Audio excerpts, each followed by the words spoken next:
السلام عليكم. كنتمنى ان شاء الله تكونوا بخير وعلى خير وتكونوا في احوال جيده ان شاء الله.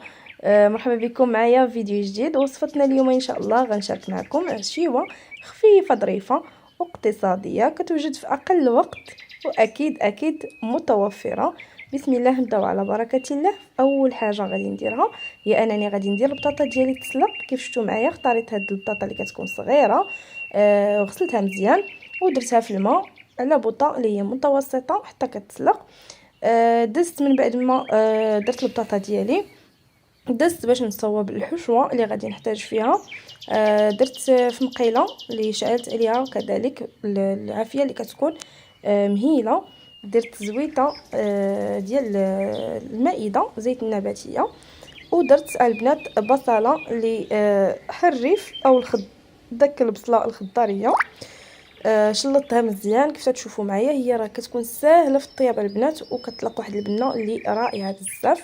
درتها كتقلى في ديك الزويته حتى ندي فيها ونجيب فيها حتى كتبان ليا هبطات ديك البصله وبدا فيها شويه تحمر. عاد غادي نضيف باقي المكونات.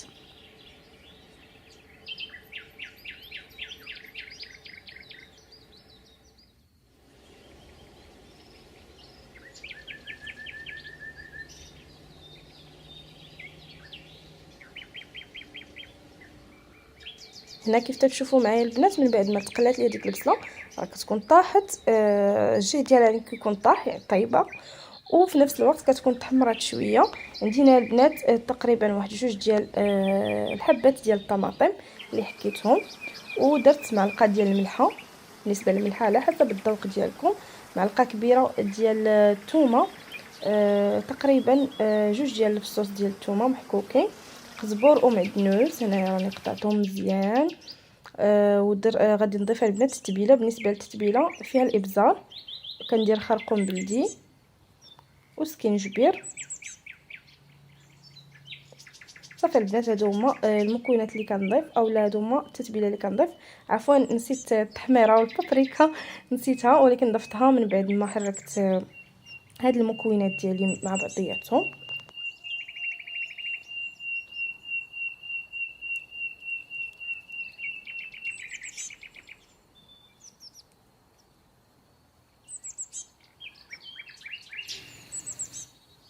هنا كيف تشوفوا معايا زدت معلقه ديال التحميره او البابريكا، كما انه يمكن لكم انكم تزيدوا واحد المعلقه ديال الهريسه ولا تزيدوا معلقه ديال الحك د مطيشه، تقريبا غير معلقه. الطماطم المركزه يعني كيبقى على حسب الاختيار ديالكم. انا كنبغيها هكذا طبيعيه. هنا من بعد البنات ما طابت لي ديك لاصوص كيف تشوفوا معايا جات معسله، صافي كنطفي عليها. وهنايا تسلقات ليا البطاطا ديالي، كنحاول باش انني نمعسها بالفرشيط. غادي نمعسها مزيان البنات. حتى بالنسبه للبنات اللي ما عندهاش ديك الاله اللي كي يمعسوا بها البطاطا، تقدروا دوزوها غير في ديك الطحانه ديال الحوت، تتكون زوينه وكتصدق يعني حسن. بالنسبه لي انا غير الفرشيط كنت محكمه فيها.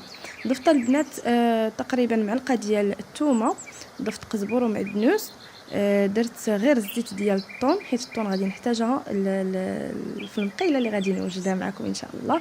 توابل عندي شويه ديال الابصار، شويه ديال الخرقوم بلدي، وشويه ديال سكينجبير. ما كنضيفش التحميره نهائيا في البطاطا. صافي كنمعسها مزيان باش تدخل مع هذيك التتبيله، وغادي ان شاء الله ندوز باش نشكلها. هذه هي الطريقه ديال هاد الوصفه، هاد المقيله هذه سهله وبسيطه البنات وفي اقل وقت كيف قلت لكم. هنا البنات من بعد ما عجنتها مزيان دزت المقيله ديالي كندهنها بشويه ديال الزبده.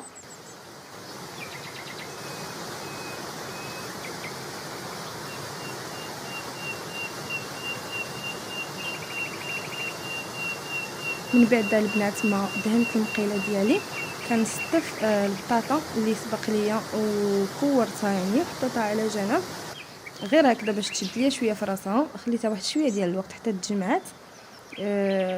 كورتها على الحجم اللي بغيتو نتوما تقدروا ديروه. انا درتها شويه الحجم ديالها كبير، وانتم كيبقى على حسب الاختيار ديالكم. كنديرها في المقيله، وان شاء الله غادي نضيف عليها الحشوه ديالي. بالنسبه للحشوه كيف سبق لي قلت لكم تقدروا تزيدوا عليها الطماطم، تقدروا تزيدوا عليها الحار باش هكذا الناس اللي كيبغيو الحار. كتجي زوينه. انا غير ما كيبغيوش ليا في الدار، فقط داكشي علاش. اما انا كنحماق على شي حاجه سميتها الحار، شي حاجه سميتها الهريسه. اما الحار الفلفله هذا ما عنديش معاها. الهريسه كتجي من ديك الحموضه ديالها زوينه وكتعجبني. صافي البنات هنايا كنوزع ديك الحشوه كاملها. حاولوا تجي شويه معسله البنات، ما تجيش فيها الماء باش ما تطلقش لكم ديك المقيله، ما تطلقش لكم فيها الماء. تجي ديك الحشوه تجي معسله وتجي خاطره.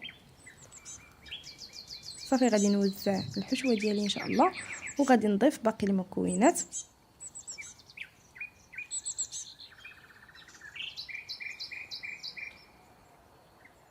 من بعد البنات ما درت الحشوه ديالي.